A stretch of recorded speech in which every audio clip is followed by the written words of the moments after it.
주 안에 복된 새날을 밝았습니다. 오늘 금요일 새벽 하나님의 말씀은 사무엘상 13장 15절부터 22절까지 말씀을 중심으로 죄의 허망함과 죄의 결과의 특징이라는 제목으로 말씀의 은혜를 함께 나누고자 합니다. 사무엘하 13장은 다윗의 가정에 닥친 비극의 연속을 그리고 있습니다. 어제는 암놈이 이복누이 다말에게 끔찍한 강포를 행한 것을 살펴보았습니다. 오늘 본문은 그 죄악을 저지른 다음에 암논의 비참한 심리 상태와 이 사건을 알게 된 다윗 왕과 압살롬의 대조적인 반응을 보여줍니다. 강포를 행한 직후에 암논은 놀랍게도 누이 다말을 미워하기 시작했습니다. 성경은 이 미움이 전에 사랑했던 것보다 더 컸다라고 15절에서 기록합니다. 여러분 보십시오. 욕망을 채우기 위해서 그토록 갈망했던 사람을 욕망이 해소되자마자 혐오하고 미워하게 됐습니다. 죄는요, 참으로 허무합니다. 채워진 후에는 만족이 아니라 더 큰 공허감과 혐오를 남기기 때문입니다. 암논은 다말에게 일어나 가라고 소리치며 잔인하게 내쫓습니다. 다말은 이 끔찍한 대우에 대해서 절규하며 말합니다. 나를 쫓아내는 이 큰 악은 아까 내게 행한 그 악보다 더하니이다. 다말의 몸과 마음을 짓밟은 것도 모자라 이제는 왕자의 권력을 이용해서 그녀의 명예까지 짓밟는 공개적인 수치를 가한 것입니다. 그러나 암논은 듣지 않고 자기의 종을 지켜서 다말을 문 밖으로 내쫓고 문 빗장을 걸어 잠굽니다. 다말은 채색 옷을 찢고 재를 머리에 덮어쓰고 손으로 얼굴을 가린 채 목 놓아 울며 왕궁을 나서게 됩니다. 이때 다말의 친오라버니인 압살롬이 이 비극을 알게 됩니다. 압살롬은 다말의 슬픔을 보고 직감했습니다. 압살롬은 다말에게 내 오라버니 암논이 너와 함께 있었느냐? 그러나 이제는 잠잠히 있고 이 일로 말미암아 근심하지 말라고 말합니다. 겉으로는 다말을 위로하는 것처럼 보였지만 압살롬은 이 일로 인해서 암논에게 말 한마디 하지 않았습니다. 그는 이 사건을 가슴속 깊이 묻어두고 복수를 준비하게 된 것입니다. 그렇다면 이 비극적인 소식을 들은 다윗 왕은 어땠을까요? 다윗 왕은 이 모든 일을 듣고 심히 노했지만 nothing, 아무 일도 행하지 않았습니다. 자신의 죄 때문에 징계를 받아 아들을 잃었던 다윗은 아들을 벌할 용기와 도덕적 권위마저 이미 상실하고 말았던 것입니다.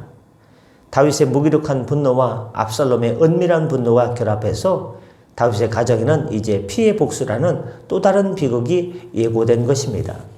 오늘 본문을 통해서 우리가 얻을 수 있는 교훈 첫 번째는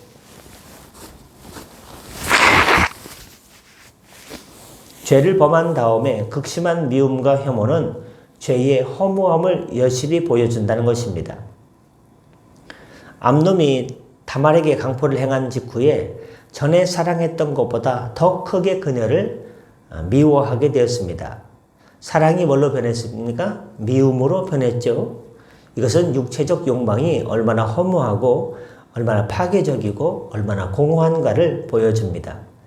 욕망은 대상을 사랑하는 것이 아니라 대상을 도구로 소비하는 것입니다.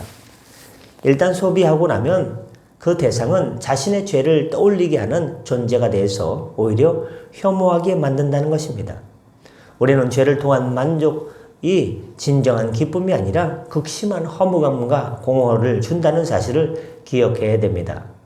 고전문학에서 파우스트 박사는 젊음과 쾌락을 얻기 위해서 악마 멤피스토펠레스와 계약을 맺게 되죠. 그래서 파우스트 박사는 온갖 쾌락을 경험하지만 결국 영혼의 공허함과 밀려오는 이 파멸을 피할 수가 없었습니다. 암논의 행동은 이 파우스트 박사의 여정과 같습니다. 금지된 욕망을 채운 다음에 남는 것은 진정한 사랑이 아니라 자신의 파괴적 행위에 대한 자기 혐오와 미움과 공허와 파멸뿐입니다. 두 번째, 죄를 행한 자의 수치심은 피해자에게 전달되어 더 큰 악이 된다는 것입니다. 암논은 다말에게 강포를 행한 다음에 그녀를 공개적으로 내쫓는 악행을 저질렀습니다. 이는 자기가 저지른 죄의 수치감을 온몸으로 뒤집어 쓰고 있다가 이걸 갖다가 견디지 못해서 피해자인 다말에게 전가하고 뒤집어 씌우고 자기 방어를 하려는 것이었습니다. 다말은 몸을 상했을 뿐만 아니라 왕자의 문 앞에서 내쫓기는 수치까지 당했습니다. 죄를 지은 사람은요, 자신의 죄에 대해서 인정하지 않습니다. 그리고 그 수치심을요, 다른 사람에게 전가하려는 경향이 있습니다. 우리는 피해자에게 책임을 전가하는 행위가 먼저 번째보다 더 큰 악임을 명심하고 정직하게 자신의 죄를 인정할 수 있어야 됩니다. 16세기 르네상스 화가들이 그린 수산나와 장로들이라는 성경 속 장면을 보면 부정한 장로들은 자신의 죄가 드러날까봐 그것이 두려워서 수산나라는 사람에게 거짓 누명을 씌우는 것, 바로 그것을 그린 작품입니다. 이처럼 죄를 행한 자의 수치심은 종종 자신의 가진 힘이나 권력이나 위계를 이용해서 무고한 피해자에게 그것을 뒤집어 씌우는 것을 자행합니다. 끝으로 은밀히 품은 분노는 공의가 무너질 때 사적인 복수를 낳게 됩니다. 다윗 왕은 아들의 죄에 대해서 심히 노했지만 nothing, 아무것도 행하지 않았습니다. 왕의 공적인 정의가 무너지자 다말의 친오라버니인 압살롬은 이 사건을 개인의 분노로 받아들였습니다. 압살롬은 겉으로는 잠잠했지만 암놈에게 말하지 아니하리라는 기록은 그가 마음속에 어디 한번 두고 보자, 때가 되면 너는 끝이다, 마음속에 복수의 칼날을 갈았음을 보여줍니다. 공적인 정의가 제대로 작동하지 않을 때 사적인 분노의 복수심이 그 자리를 대신 차지하고 더 큰 비극을 초래하는 것입니다. 우리는 공동체의 지도자가 분노에 침묵하지 않고 공의를 바로 세우는 것이 얼마나 중요한 것인지를 깨달아야 됩니다. 세계적인 역사적 사건 중에 보스니아 내전이 있습니다. 그 당시에 국제사회가 인종청소를 막기 위해서 제때 개입하지 않고 국제사회가 침묵했을 때 이 보스니아 지역에서는 사적인 분노와 보복적 살인으로 얼마나 많은 사람들이 걷잡을 수 없는 그런 죽음으로 내몰렸는지 모릅니다. 국제적 공적 정의가 무너질 때, 모른 채 할 때 개인과 집단의 분노가 더 큰 바이올런스, 폭력을 낳은 것입니다.